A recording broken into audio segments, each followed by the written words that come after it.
All right, y'all. So I have my notes here, so don't mind me if I'm looking away. But I just kind of wanted to rehash where we were last week and lead into this week's explanation of regionalism. So last week you learned about realism, and you learned that the authors were trying to faithfully represent the environment and manners of everyday life. They wanted to really capture the way ordinary people lived and dressed, and the things they thought and felt, and the things they talked about. And they often sought to explain why people behave the way they do, and this interest derived from this emerging science of animal and human behavior. And they used that and explored that a lot in their writing. So that's kind of a recap of realism and what we learned. And moving forward, we're going to look at regionalism this week. And regionalism is literature that emphasizes a certain geographic setting, and it makes use of speech and manner of people who live in that region. They look at the noted peculiarities of customs and speech and temperament in different parts of this rapidly expanding nation. Remember that after the Civil War, you have immigration taking place, you have westward expansion, you have people moving out to these new territories out west, and gold rushes happening, and just all this movement to the west. And with all of this expansion, you have different areas that start to take effect, or that start to adapt to where they belong and where they live. And you'll hear that in their dialect, you'll see that in their traditions and customs, and you'll start to see it in the writing. So you will see regionalism make an appearance again in the 1920s and 30s, but this is kind of where we start to really notice it. And regionalist authors strove to be realistic in their patterns and manners, but they often ended up being unrealistic, even sentimental in their depiction of character and social environment. So one way to look at this is they might have attempted to remain true to their characters and be realistic with their characters or the environment around them.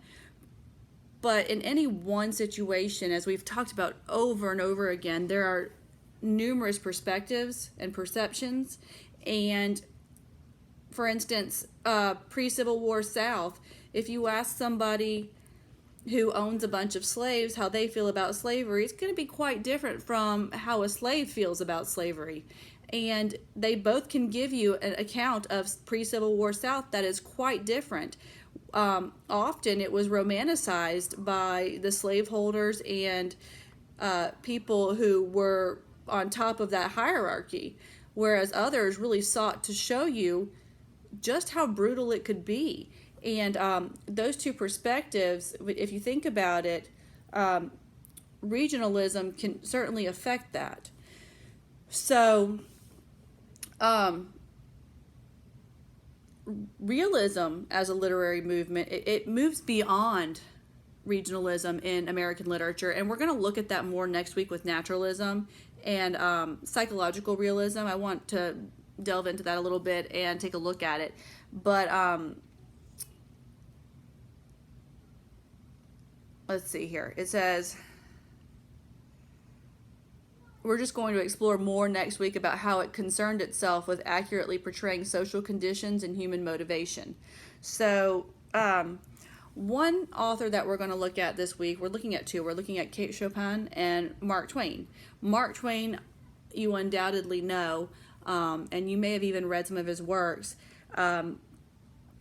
He was reputed as a regional humorist, and as time went on, he wrote a lot of satire, and as time went on,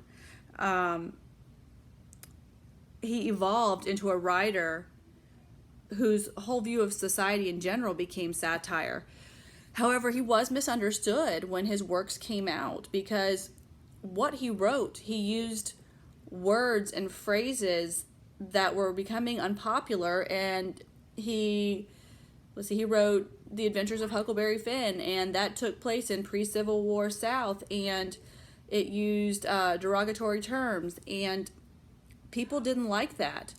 But if people looked at it closer at the time, if they didn't pay attention so much to the words and they understood what he was really trying to say, and focused on the bigger picture, he was actually poking at it. He didn't like it, and you'll see that in today's reading, or this week's reading for him, The Lowest Animal. And I think that you're going to find it interesting. I hope you will. I thought it was. And it's really his point of view on people and mankind in general. So, let me go into the characteristics of regionalism for you real quick. I just want you to have some sort of idea of what it is and how to decide that if you were to pinpoint it. So you're looking at this rejection of idealized, larger-than-life romantic hero, and they depicted ordinary characters in realistic events. Their writing has an emphasis on characters from cities and lower classes. They avoided overly dramatic or sensational and exotic descriptions, so you won't see that in their writing like you did in the romantic writers. They used everyday speech patterns to reveal class distinctions. So you might see someone who has poor English and grammar, or who uses certain phrases that maybe show less education, and that might depict a lower class setting. And then a focus on ethical struggles of social issues and real life situations. So when you look at Kate Chopin's story, Desiree's Baby, this week, you'll see that there are several themes that emerge, and some of them are social issues, and some of them you have to wonder if they are morally and ethically okay. So, and they're real life situations. And the same with Mark Twain's The Lowest Animal.